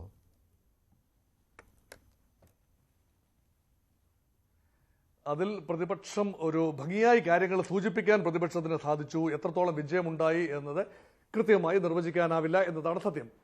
ഇവിടെ നോക്കൂ, അഴിമതിക്കെതിരെ ഘടനാപരമായ സംവിധാനങ്ങളുണ്ട്. ഇവിടെ ഈ ചർച്ച കേൾക്കുമ്പോൾ നമുക്ക് തോന്നും ഈ അഴിമതിയുടെ കുത്തക അവകാശം പൊളിറ്റിക്കൽ എക്സിക്യൂട്ടീവിനാണ് എന്നൊരു തോന്നലുണ്ടാകാം. അഴിമതി ലെജിസ്ലേറ്റീവ് അംഗങ്ങൾക്കും ആകാം, MP-മാർക്കും MLA-മാർക്കും എല്ലാം അഴിമതിയാകാം. അതുപോലെ ഉദ്യോഗസ്ഥ തലത്തിൽ നോൺ പൊളിറ്റിക്കൽ എക്സിക്യൂട്ടീവ്, പെർമനന്റ് എക്സിക്യൂട്ടീവായ ബ്യൂറോക്രസിയിൽ അഴിമതിയുണ്ട്.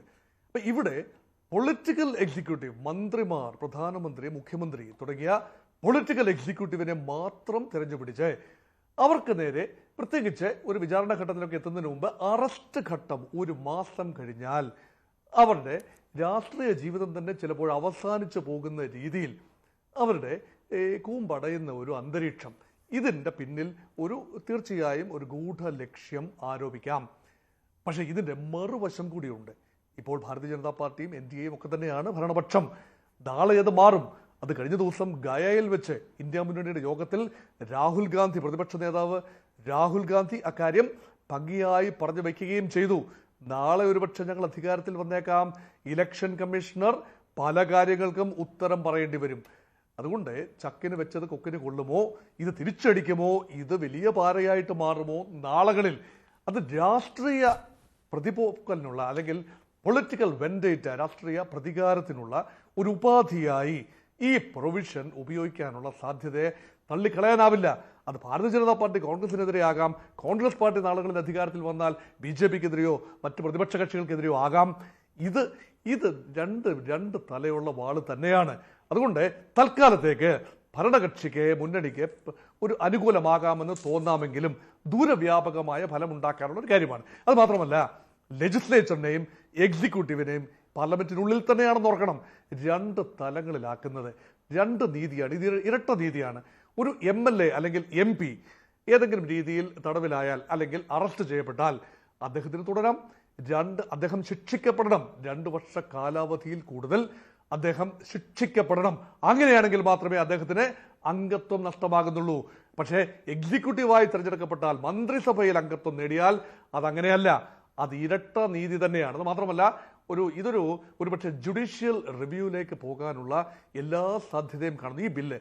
അപ്പോൾ ഇതൊരു ഭരണഘടനാപരമാണോ എന്ന് പരിശോധിക്കാൻ ഇപ്പോഴും കോടതിക്ക് പല്ലും നഖവും ഉണ്ടെന്ന് വിശ്വസിക്കുന്ന ഒരാളാണ് ഞാൻ. അങ്ങനെയെങ്കിൽ ഇത് ജുഡീഷ്യൽ റിവ്യൂവിലേക്ക് പോയാൽ പല ഭരണഘടനയുടെ പല ആർട്ടിക്കിളുകളും രംഗത്ത് വരാൻ സാധ്യതയുണ്ട്. ഒരുപക്ഷെ ആർട്ടിക്കിൾ 19 വരെയിലായിരിക്കാം. അത് no citizen shall be deprived of his right to life or personal liberties except according to the procedure established by law. ഇത് ആർട്ടിക്കിൾ 19 ആണ്. ഫ്രീഡം ഓഫ് അതായത് ജീവിക്കാനുള്ള അവകാശം, അറസ്റ്റ് ചെയ്യപ്പെടാതിരിക്കാനുള്ള അവകാശം, അതെല്ലാം വരുന്ന റൈറ്റ് ടു ലൈഫ് എന്നുള്ള ആർട്ടിക്കിൾ 19ന്റെ ഒരു ഫ്രിഞ്ചിൽ വരുന്നൊരു കാര്യമാണ്.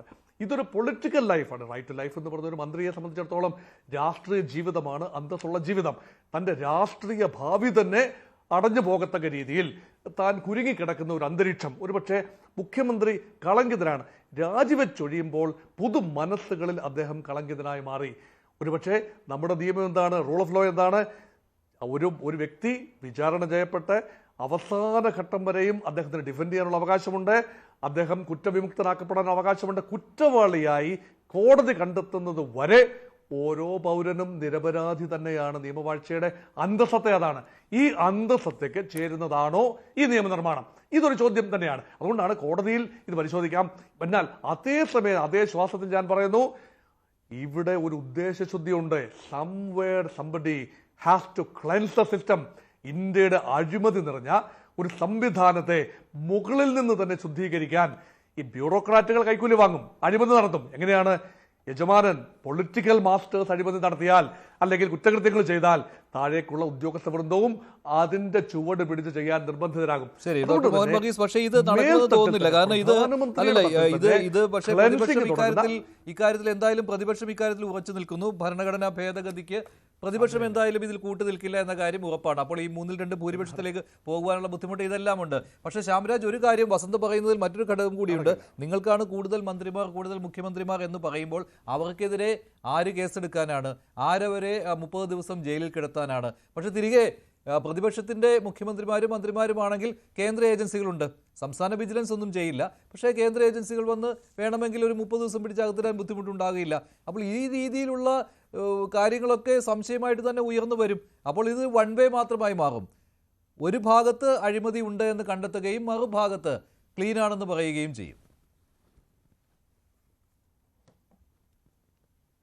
മഞ്ജുഷ, ഇതിനകത്തെ പ്രശ്നം തരാം. ഞാൻ തുടക്കത്തിൽ സൂചിപ്പിച്ചതിനാണ് ഇതിനകത്തെ പ്രശ്നം. കാരണം ഇവർ കോഴി കാണാതെ പോയി എന്ന് പറഞ്ഞപ്പോൾ തന്നെ ഇവരുടെ തലയിൽ തന്നെ തപ്പാണെന്ന്. ഇവർ മാത്രമാണ് ജയിലിൽ പോകാൻ വേണ്ടി സാധ്യത, ഇവരെ മാത്രം വേട്ടയാടും. നോക്കൂ, ഇവിടെ ഒരു നിയമ സംവിധാനങ്ങളില്ലേ? അങ്ങനെ വെറുതെ അങ്ങോട്ട് വേട്ടയാടാൻ വേണ്ടി പറ്റുമോ? ഇത് നോക്കൂ, അറസ്റ്റ് ചെയ്യേണ്ടത് പോലീസായിരിക്കാം, പക്ഷെ ജാമ്യം കൊടുക്കേണ്ടത് കോടതിയല്ലേ എന്ന്. ഇവർക്ക് ഈ നാട്ടിലെ കോടതികളെ വിശ്വാസം ഇല്ലാത്ത എന്താണ്? വെറുതെ ഒരു കോടതി പിടിച്ചിട്ട് 31 ദിവസം നിങ്ങൾ ജയിലിൽ കിടന്നോന്ന് പറയോ, അല്ലെങ്കിൽ നിങ്ങൾ റിമാൻഡ് കിടന്നോന്ന് പറയോ?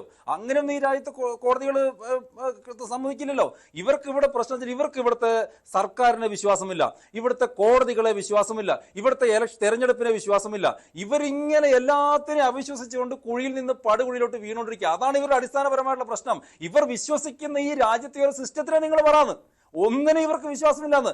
ഇവിടെ ആരാണ് ജാമ്യം കൊടുക്കുന്നത് ഞാൻ വീണ്ടും പഠിച്ചു. ഞാൻ 1-2 ഉദാഹരണങ്ങളിലേക്കും കൂടി പഴയ ചില കാര്യങ്ങളിലേക്കും വരുത്താം. നോക്കൂ, 2014 ശ്രീ നരേന്ദ്രമോദിജി പ്രധാനമന്ത്രി ആയപ്പോൾ അദ്ദേഹം പറഞ്ഞൊരു പ്രധാനപ്പെട്ട ഒരു കാര്യമുണ്ട്.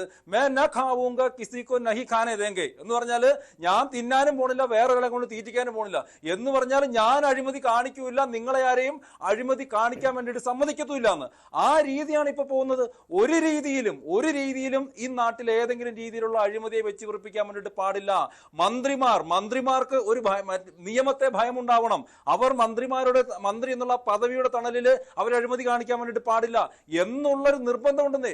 അതേ സമയത്ത് നമ്മുടെ മുൻ പ്രധാനമന്ത്രിയായിട്ടുള്ള കോൺഗ്രസ് നേതാവ് കൂടിയായിട്ടുള്ള ശ്രീ രാജീവ് ഗാന്ധിയുടെ ഒരു സ്റ്റേറ്റ്മെന്റും കൂടെ ഞാൻ പറഞ്ഞുതരാം. നോക്കൂ, താഴേക്ക് 100 പൈസ 1 രൂപ കൊടുത്തിട്ടുണ്ടെങ്കിൽ അതിൽ 85 പൈസയും അഴിമതിക്കാരുടെ കീശകളിലേക്ക് പോകും എന്ന് പറഞ്ഞൊരു കാലഘട്ടവും എന്ന് പറഞ്ഞൊരു പ്രധാനമന്ത്രി നമുക്കുണ്ടായിരുന്നു.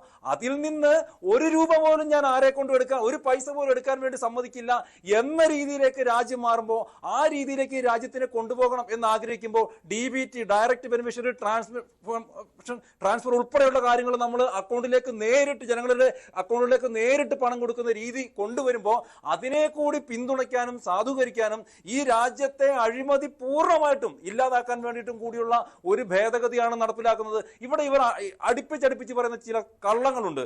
ഇവരുടെ പദവിയിൽ നിന്ന് മാറ്റി നിർത്തുന്നില്ല എന്ന്. അതാണ് ഞാൻ വീണ്ടും പറഞ്ഞത്. ഇവിടെ സംഭവിക്കുന്നത് എന്താണ്?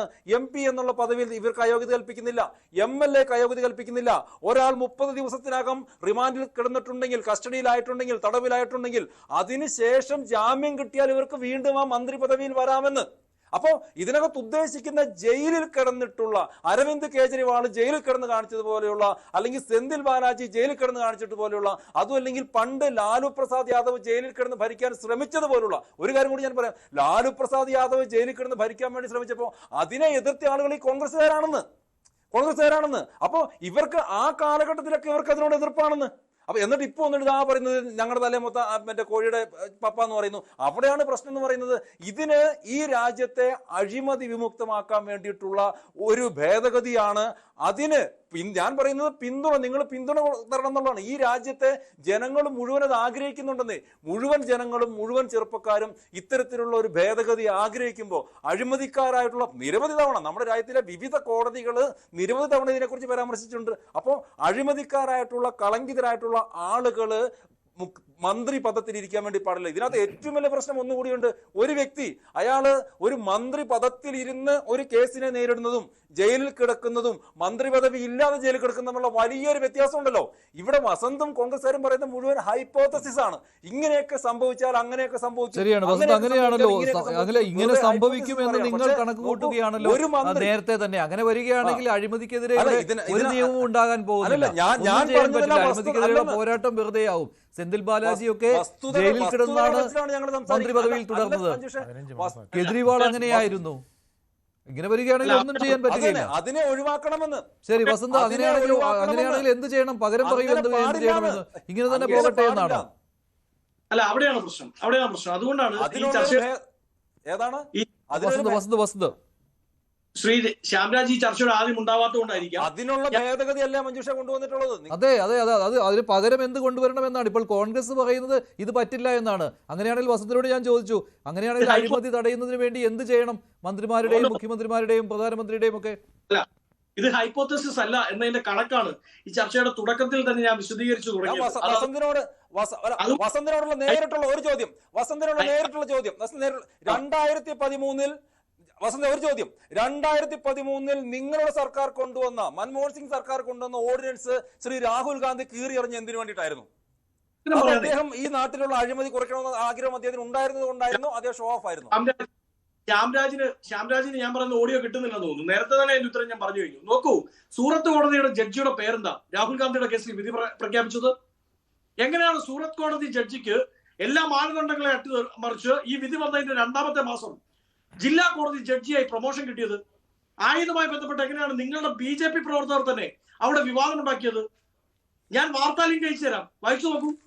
അതായത് ഈ നിങ്ങൾ നേരത്തെ ചോദിച്ചു ജുഡീഷ്യറിയെ വിശ്വാസമുണ്ടോ എന്ന് ചോദിച്ചാൽ ഒരർത്ഥത്തിൽ ഇല്ല എന്ന് പറയേണ്ടി വരും. ജുഡീഷ്യറിയെ പോലും വിലക്കെടുക്കുന്ന സർക്കാരാണ് ഇവിടെ ഉള്ളത്. അതിന്റെ തെളിവാണ് സൂറത്ത് കേസിൽ രാഹുൽ ഗാന്ധിക്കെതിരെ വിധി വരുന്നു. ആ വിധി പ്രഖ്യാപിച്ച ജഡ്ജിക്ക് 2ാമത്തെ മാസം രാഹുൽ ഗാന്ധി മേൽക്കോടതിയെ സമീപിക്കുന്നതിന് മുമ്പ് തന്നെ ജില്ലാ കോടതിയുടെ ജഡ്ജിയായ എല്ലാ മാനദണ്ഡങ്ങളെയും അട്ടിമറിച്ച് പ്രൊമോഷൻ കൊടുത്തു നിങ്ങളുടെ സർക്കാർ. അപ്പോൾ സ്വാഭാവികമായും ഞങ്ങൾക്ക് ഭയപ്പാടുണ്ട്. 2 ഹൈപ്പോത്തസിസ് അല്ല എന്നതിന്റെ കണക്കാണ് ഈ ചർച്ചയുടെ തുടക്കത്തിൽ ഞാൻ വിവരിച്ചത്. കഴിഞ്ഞ 9 വർഷക്കാലം, കഴിഞ്ഞ 10 വർഷക്കാലം ഈ രാജ്യത്ത് നിങ്ങൾ നടത്തിയ രാഷ്ട്രീയ വേട്ടയാടലുകൾ, പൊളിറ്റിക്കൽ വിഗൻസ്, അതിന്റെ കണക്കാ പറഞ്ഞത്. 115 എണ്ണം, 121-ൽ 115 എണ്ണം ഞങ്ങളുടെ നേർക്കായിരുന്നു, ഞങ്ങളുടെ നേതാക്കൾക്ക് നേർക്കായിരുന്നു. ഇനി ശ്യാംരാജ് പറയുന്നത്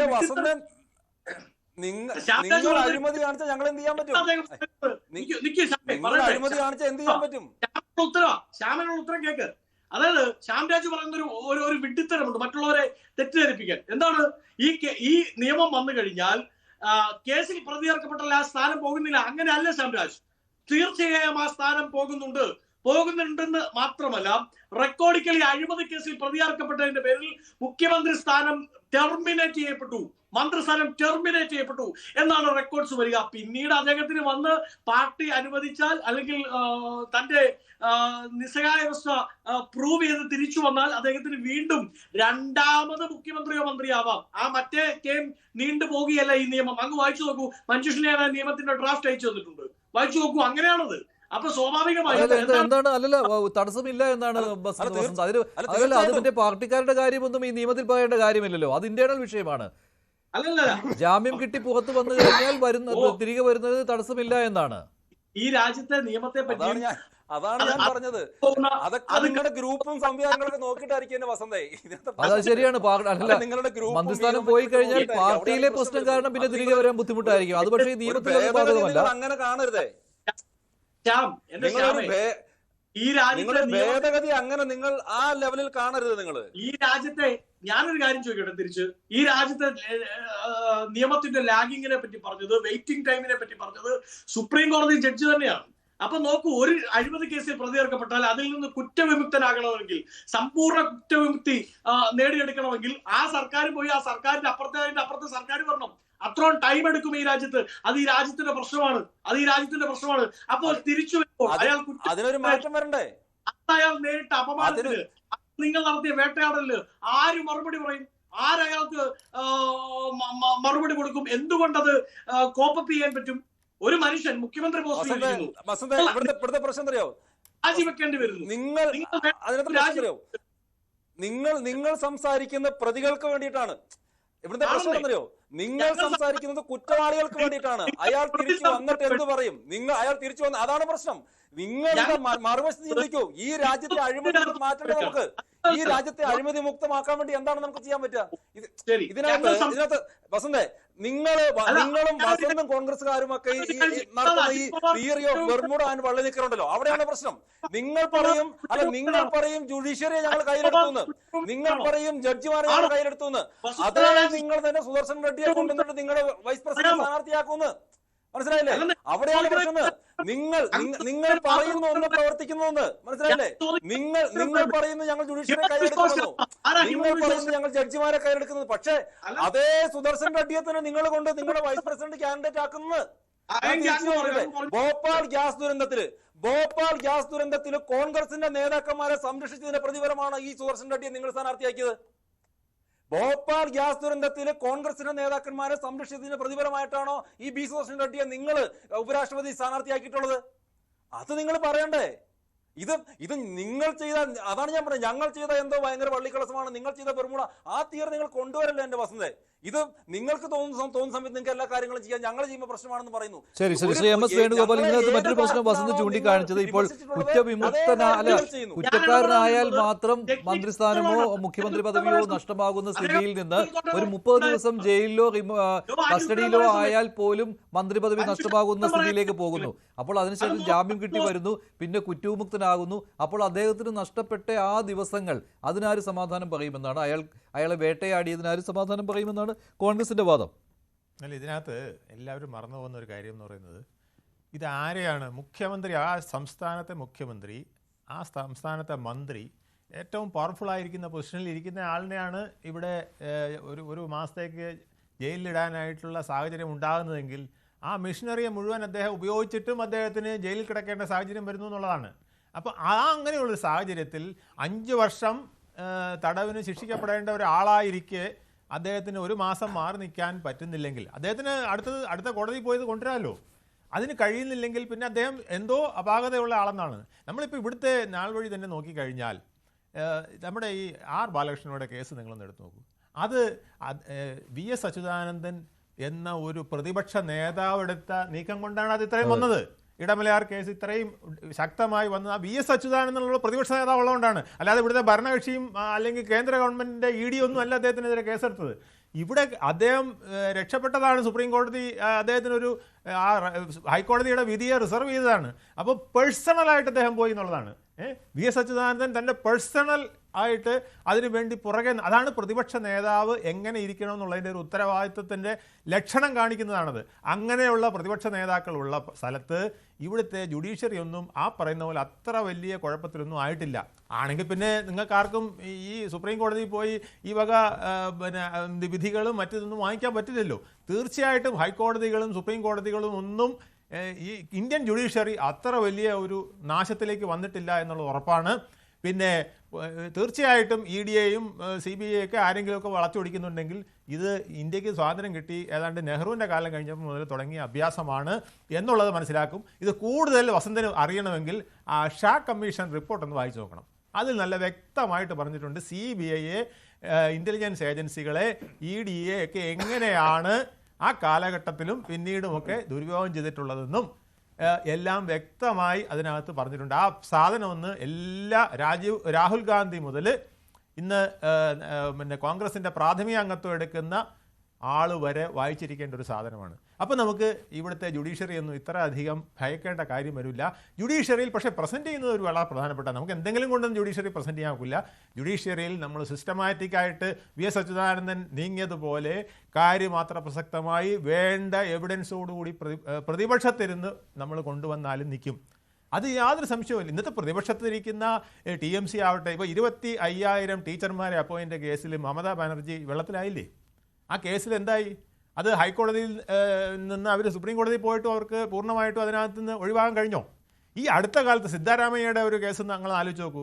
ഭാര്യയുടെ പേരിൽ 14 പ്ലോട്ട് വാങ്ങിച്ചെന്ന് പറഞ്ഞു. അത് CBIക്ക് ഉടനെപ്പോൾ വിടില്ല. അവിടുത്തെ പോലീസിനെ കൊണ്ടേ ഇത്, അവിടുത്തെ ലോകായുക്ത പോലീസിനെ കൊണ്ടേ ഇത് അന്വേഷിപ്പിക്കുള്ളൂ. സെന്തിൽ ബാലാജി 1000 കോടിയുടെ മദ്യ കേസാണ് നിൽക്കുന്നത്. രേവന്ത് റെഡ്ഡിക്ക് നാഷണൽ ഹെറാൾഡ് കേസിൽ സംഗതി കിടക്കുകയാണ്. ഇങ്ങനെ നമ്മൾ നോക്കിക്കഴിഞ്ഞാൽ ഈവൻ ചന്ദ്രബാബു നായിഡുവിന് 374 കോടിയുടെ ആ സ്കിൽ ഡെവലപ്മെൻറ്റ് അതോറിറ്റിയിൽ ഒരു ഫേക്ക് കമ്പനി ഉണ്ടാക്കി എന്ന് പറഞ്ഞുകൊണ്ട് സാധനം ഇപ്പോഴും കിടക്കുകയാണ്. അപ്പോൾ രണ്ട് പക്ഷത്തുമുണ്ട്, ഭരണപക്ഷത്തുള്ളവരുമുണ്ട്, ഈ വർഷത്തെ അവരുടെ മന്ത്രിസഭകളിലും ഇത്തരത്തിൽ അഴിമതിക്കാരുണ്ട്. ഇതുപോലെ മലീമസമായി വരുമ്പോൾ അതിനൊരു തടയിട്ടില്ലെങ്കിൽ നമ്മൾ ഇന്ന് 96ാമത്തെ രാഷ്ട്രമായിട്ടാണ് അഴിമതിയുടെ കാര്യത്തിൽ നിൽക്കുന്നതെങ്കിൽ നമ്മൾ ഇനി പാകിസ്ഥാൻ്റെ കൂട്ട് 140ലേക്ക് പോകും. ആ അവസ്ഥ നമുക്ക് ഉണ്ടാകാതിരിക്കണമെങ്കിൽ ഒരു നല്ല നിയമം ആവശ്യമാണ്. ഇതുവരെ ഈ അഴിമതിയിൽ കുളിച്ച സംവിധാനം നമ്മളെല്ലാം പറഞ്ഞിട്ടും ഇന്ത്യയിൽ നിന്ന് 2 പേരെ മാത്രമേ അഴിമതിക്ക് ശിക്ഷിച്ചിട്ടുള്ളൂ എന്ന് പറഞ്ഞാൽ, അതും സുപ്രീം കോടതിയിൽ ലാലു പ്രസാദിൻ്റെ കേസ് ഇപ്പോഴും പൂർണ്ണമായിട്ടില്ല. അപ്പോൾ നമ്മുടെ രാജ്യത്തിലെ അഴിമതിയുടെ പോക്ക് എങ്ങനെയാണ്, അത് എക്സിക്യൂട്ടീവിനെ അല്ലെങ്കിൽ ഉന്നത പൊളിറ്റീഷ്യനെ എങ്ങനെയാണ് ഈ സംവിധാനം സംരക്ഷിച്ചുകൊണ്ട് അഴിമതിക്കായി ഇങ്ങനെ വർഷങ്ങളായി വിട്ടുകൊടുക്കുന്നതെന്ന് നമുക്ക് കണ്ടേ. ശരി, ഡോക്ടർ മോഹൻ വർഗീസ്, ഇവിടെ മറ്റൊരു കാര്യം എന്ന് പറയുന്നത് എല്ലാം ക്ലീൻ ആക്കണം എന്ന് പറഞ്ഞുകൊണ്ടാണ് പ്രതിപക്ഷത്തിന്റെ ക്യാമ്പയിൻ എല്ലാം, വോട്ടർ പട്ടികയിലും അങ്ങനെ തന്നെയാണ്. അപ്പോൾ ഇവിടെ വരുമ്പോൾ അത് എതിർദിശയിലേക്ക് സഞ്ചരിക്കുന്നതായിട്ട് ജനങ്ങൾക്ക് തോന്നുകയില്ലേ? അത് ഏത് തരത്തിൽ ബോധ്യപ്പെടുത്തുവാൻ കഴിയും പ്രതിപക്ഷത്തിന്, പ്രത്യേകിച്ച് കോൺഗ്രസിന് ഏത് രീതിയിൽ കഴിയും? ഞങ്ങൾ അഴിമതി വിരുദ്ധരാണ്, അഴിമതിക്കെതിരെയുള്ള പോരാട്ടത്തിലാണ്, അത് ഇലക്ഷൻ കമ്മീഷനിലാണെങ്കിൽ അങ്ങനെ, ഭരണതലത്തിൽ ആണെങ്കിൽ അങ്ങനെയൊക്കെയാണെന്ന് പറയുന്ന കോൺഗ്രസിന് ഇത് പക്ഷേ ഈ രീതിയിൽ വിശദീകരിച്ചാൽ മതിയാകുമോ? ഇത് ഞങ്ങളെ വേട്ടയാടുന്നതിന് വേണ്ടി കൊണ്ടുവരുന്ന ഒരു നിയമമാണ്, ഒരു ഭരണഘടനാ ഭേദഗതിയാണ് എന്ന് പറഞ്ഞുകൊണ്ട്?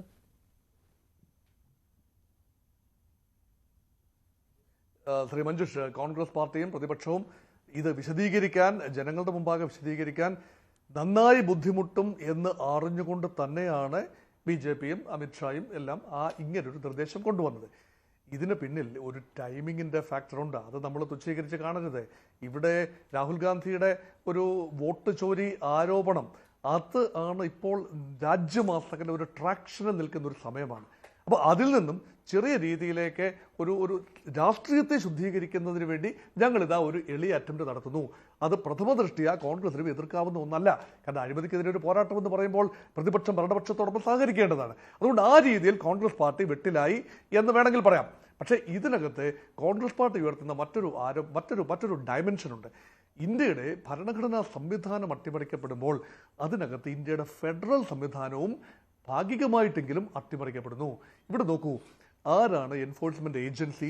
ഒന്നുകിൽ കേന്ദ്രത്തിന്റെ ഏജൻസികളായ CBI ആണ്, അല്ലെങ്കിൽ എൻഫോഴ്സ്മെന്റ് ഡയറക്ടറേറ്റ് ആണ്, അല്ലെങ്കിൽ കേന്ദ്ര ഏജൻസികളാണ്, അതും അല്ലെങ്കിൽ സംസ്ഥാനത്തിന്റെ പോലീസാണ്. അപ്പം സംസ്ഥാനത്ത് നടക്കുന്ന കുറ്റകൃത്യങ്ങൾ സംസ്ഥാന മുഖ്യമന്ത്രിയോ സംസ്ഥാന മന്ത്രിസഭയിലെ ഏതെങ്കിലും അംഗമോ ഏതെങ്കിലും കുറ്റകൃത്യത്തിൽപ്പെട്ടാൽ ഒരു കാരണവശാലും സംസ്ഥാന പോലീസ് അവരെ അറസ്റ്റ് ചെയ്യില്ല. അത് കട്ടായം. അപ്പോൾ അതിനകത്ത് രാഷ്ട്രീയം ഉണ്ട് തീർച്ചയായും. പക്ഷെ അവരെ കേന്ദ്ര ഏജൻസികൾക്ക് അവരെ അറസ്റ്റ് ചെയ്യാം, തടഞ്ഞു വയ്ക്കാം. അവരുടെ സ്ഥാനാർത്ഥിത്വം, അവരുടെ മുഖ്യമന്ത്രി പദം, മന്ത്രിപദം നഷ്ടപ്പെടും. അതേസമയം കേന്ദ്രത്തിലെ ഒരു മന്ത്രിയും ഒരു കാരണവശാലും, പ്രധാനമന്ത്രിയാകട്ടെ കേന്ദ്രത്തിലെ മന്ത്രിസഭയിലെ ഏതെങ്കിലും അംഗമാകട്ടെ, ഒരു കാരണവശാലും അവർക്ക് രാജിവെക്കേണ്ടി വരില്ല, അവരെ പുറത്താക്കാനാവില്ല. കാരണം കേന്ദ്ര ഏജൻസികളൊക്കെ അവർക്കെതിരെ തിരിയാനുള്ള സാധ്യത വളരെ കുറവാണ്. അപ്പോൾ ഇവിടെ ഒരു എസെമെട്രിക്കൽ ഓർഡർ വരുന്നു ശ്രീ മഞ്ജുഷ്. അതായത് കേന്ദ്രം ഇച്ഛിക്കുന്നത് പോലെ കാര്യങ്ങൾ കേന്ദ്രത്തിലും നടക്കും, സംസ്ഥാനത്തിലും അവർക്ക് ഷീൽഡ് ചെയ്യാനുള്ളവരെ ഷീൽഡ് ചെയ്യും. ഇതിനകത്ത് രാഷ്ട്രീയം കാണേണ്ട ആവശ്യമില്ല. ഇതിനകത്ത് BJP എന്നോ കോൺഗ്രസ് എന്നോ കാണേണ്ടതില്ല. ഇത് മാറിയും മറിഞ്ഞും വരും. അതുകൊണ്ടാണ് ഇതിന്റെ അപകടമെന്ന് പറയുന്നത്. ഇന്ത്യയുടെ ഫെഡറൽ വ്യവസ്ഥിതി അട്ടിമറിക്കാൻ ഇങ്ങനെയുള്ള നിയമനിർമ്മാണം കാരണമാകരുത്. ഇവിടെ ഒരു കാരണമാകുമെന്നാണ് കോൺഗ്രസ് പറയുന്നത്. ശ്രീ MS വേണുഗോപാൽ, താങ്കളുടെ നിരീക്ഷണം എങ്ങനെയാണ്? ഫെഡറൽ വ്യവസ്ഥിതിക്ക് കോട്ടം തട്ടുന്നതാണ് എന്നാണ് കോൺഗ്രസിന്റെ വാദം. നമ്മളൊരു കാര്യം മനസ്സിലാക്കണം. ഒരു സംസ്ഥാനത്തെ മുഖ്യമന്ത്രി, അദ്ദേഹത്തിൻ്റെ കീഴിലാണ് പോലീസ് ഇരിക്കുന്നത്, ഇൻവെസ്റ്റിഗേഷൻ ടീം ഇരിക്കുന്നത്, പ്രോസിക്യൂഷൻ ഇരിക്കുന്നത്. ഈ ശക്തികളെല്ലാം നിൽക്കവേ അദ്ദേഹത്തിൻ്റെ ഫെഡറൽ സംവിധാനം എങ്ങനെയാണ് അട്ടിമറിക്കപ്പെട്ടു പോകുന്നത്? അട്ടിമറിക്കപ്പെട്ടു പോകുന്നത് അദ്ദേഹം ഒരു വലിയ പാപം ചെയ്തിട്ടുണ്ടെങ്കിൽ തീർച്ചയായിട്ടും കേന്ദ്രത്തിലെ ഏജൻസികൾക്ക് വന്ന് കളിക്കാനുള്ള സൗകര്യം കിട്ടും. സംശുദ്ധനായ ഒരു രാഷ്ട്രീയ നേതാവിനെതിരെ കളിക്കാൻ പറ്റില്ല. അല്ല, രണ്ട് കാര്യങ്ങൾ അദ്ദേഹം പറയുന്നത് പോലെയുള്ള കാര്യങ്ങൾ. ED എൻഫോഴ്സ്മെന്റ് ഡയറക്ടറേറ്റിനും SFIOയ്ക്കും കേവലം ആരോപണം ഉണ്ടെങ്കിൽ പോലും FIR ഇടാൻ ഈ രാജ്യത്തെ നിയമ സംഹിത അംഗീകരിക്കുന്നുണ്ട്. അത് അങ്ങ് ഏതെങ്കിലും എന്നോട് ജസ്റ്റിസ് ഷാ കമ്മീഷൻ റിപ്പോർട്ട് പഠിക്കാൻ പറഞ്ഞതുപോലെ അങ്ങ് ഏതെങ്കിലും അഭിഭാഷകനോട് ചോദിച്ചാൽ, സാധാ അഭിഭാഷകരോട് ചോദിച്ചാൽ അവർ പറഞ്ഞു തരും. 2, ഞാൻ നേരത്തെ ശ്യാമിന്റെ കാര്യത്തിൽ സംസാരിക്കാതിരുന്നത് എനിക്ക് ഉത്തരവില്ലാഞ്ഞിട്ടല്ല, മറിച്ച് ടെക്നിക്കൽ ഇഷ്യൂ ഉള്ളതുകൊണ്ടാണ്. ശ്യാമിനോട് ചില ചോദ്യങ്ങൾ. 1, ആരാ ഹിമന്ത് വിശ്വ ശർമ്മ? കോൺഗ്രസ്സുകാരനായിരുന്നു. എങ്ങനെയാണ് നിങ്ങളുടെ സൈഡിലേക്ക് വന്നതെന്നറിയാമോ? BJP 15,000 കോടിയുടെ അഴിമതി ആരോപിച്ചു. അദ്ദേഹത്തെ വേട്ടയാടി ലാസ്റ്റ് നിങ്ങളുടെ കൂടെ കൊണ്ടുപോയി. ആരായിരുന്നു? അജിത് പവാർ. നിങ്ങളുടെ ആരോപണം 28,000 കോടിയുടെ അഴിമതി എന്നാണ്. ആ അജിത് പവാർ നിങ്ങളുടെ അടുത്ത് വന്നു. ED കേസുകൾ തേച്ചു വായിക്കപ്പെട്ടു. ആരായിരുന്നു? ദുഷ്യന്ത് സിംഗ്. ഞാൻ നേരത്തെ പറഞ്ഞ ജ്യോതിരാദിത്യ സിന്ധ്യയുടെ മകന്റെ പേരാണ്. 2,000 കോടിയുടെ അഴിമതിയാണ് ED FIR ഇട്ടത്. അത് പിൻവലിച്ചു. ആരായിരുന്നു? ഇതേ ശരി, അത് ശ്യാംരാജ് വാഷിംഗ് മെഷീൻ എന്നുള്ള പ്രയോഗമാണ് കേട്ടോ. വാഷിംഗ് മെഷീൻ എന്നുള്ള പ്രയോഗമാണ് ശ്യാംരാജ്.